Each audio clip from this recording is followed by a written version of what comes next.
Sahabat Muslim, ini dia jawaban trivia kuis seputar Islam. Jin yang Allah ciptakan pertama kali bernama Sumia, yang sekaligus menjadi nenek moyang iblis. Jika kamu jarang sholat atau sengaja meninggalkan sholat, maka ketahuilah bahwa musibahmu lebih besar daripada musibah iblis. Karena iblis menolak sujud kepada Nabi Adam, sedangkan kamu menolak sujud kepada Allah yang menciptakan Nabi Adam dan alam semesta.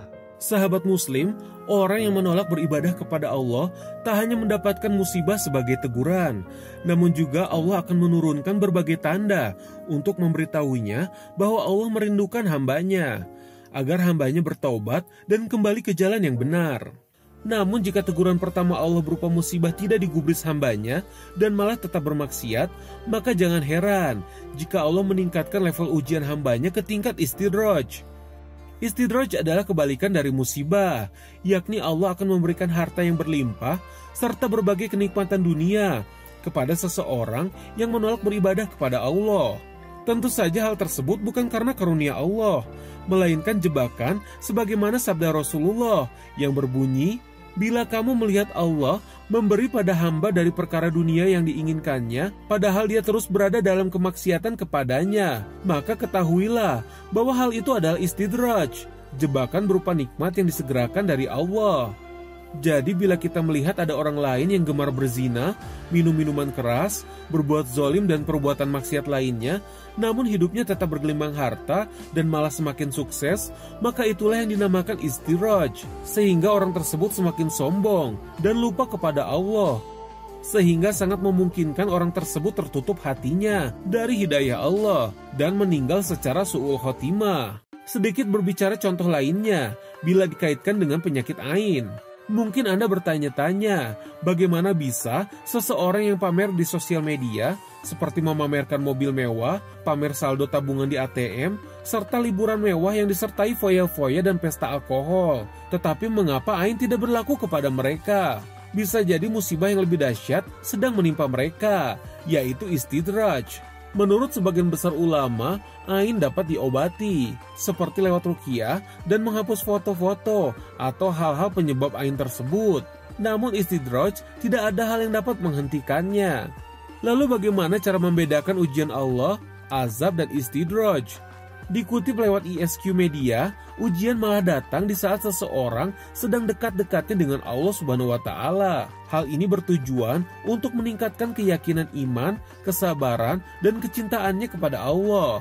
Analoginya, jika Anda menginginkan sebuah berlian, pastinya Anda akan menempa batu berlian tersebut agar menjadi batu berlian yang kuat dan bersinar.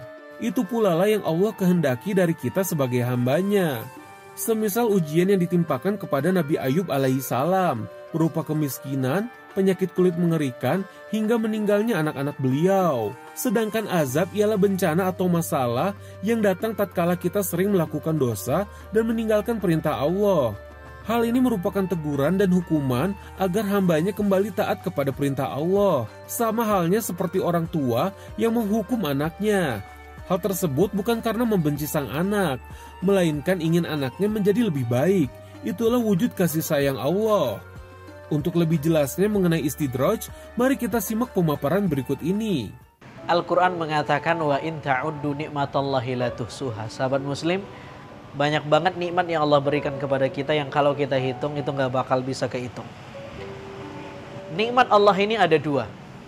Ada nikmat yang berupa rahmat dari Allah, tapi ada nikmat yang isinya sebenarnya adalah istidraj, yang zahirnya tampak luarnya dia nikmat, tapi sesungguhnya jeroannya, isinya itu adalah cara Allah untuk menenggelamkan kita, karena kita tidak mampu mensyukuri nikmat yang semula adalah rahmat. Kemudian digantilah rahmat itu menjadi laknat yang disebut dengan istidraj. Kalau ada misalnya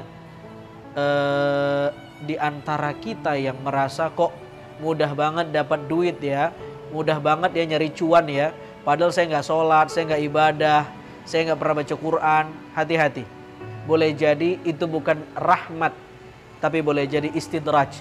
Begitu kata Syekh Ibnu Athaillah As-Sakandari dalam bait Hikmah Al-Hikamnya. Pertanyaannya, kenapa Allah menggunakan cara itu. Al-Quran mengatakan, وَالَّذِينَ كَذَّبُوا بِآيَاتِنَا سَنَسْتَدْرِجُهُمْ مِنْ حَيْثُ لَا يَعْلَمُونَ. Orang-orang yang mendustakan ayat-ayat Tuhan, dalam 2 tanda petik, dia mendustakan tanda-tanda kebesaran Allah. Sudah dikasih teguran. Teguran itu kan ayat, tanda-tanda Allah hadir untuk menegurnya misalnya. Tapi dia kadzabu bi ayatina. Dia dustain. Dia cuekin. Tetap terus bermaksiat. Maka caranya adalah Tuhan memberikan nikmat sama dia. Yang kelihatannya itu nikmat, tapi sebenarnya itu istidraj. Sanastadrijuhum min haitsu la ya'lamun. Untuk apa Allah berikan itu?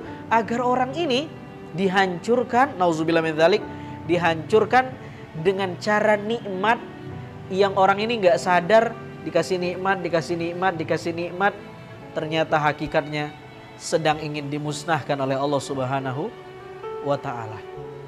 Bersyukurlah kita misalnya mendapat ujian, yang ujian itu bisa membuat kita kembali kepada Allah. Lebih bersyukur lagi kita ketika kita mendapatkan nikmat, yang nikmat itu sebenar-benar nikmat, bukan istidraj. Mudah-mudahan bermanfaat dan kita diampuni oleh Allah Subhanahu wa taala. Wassalamualaikum warahmatullahi wabarakatuh. Sahabat Muslim, saatnya trivia kuis seputar Islam. Apa yang dimaksud dengan sholat khusuf? Tunggu jawabannya sesaat lagi.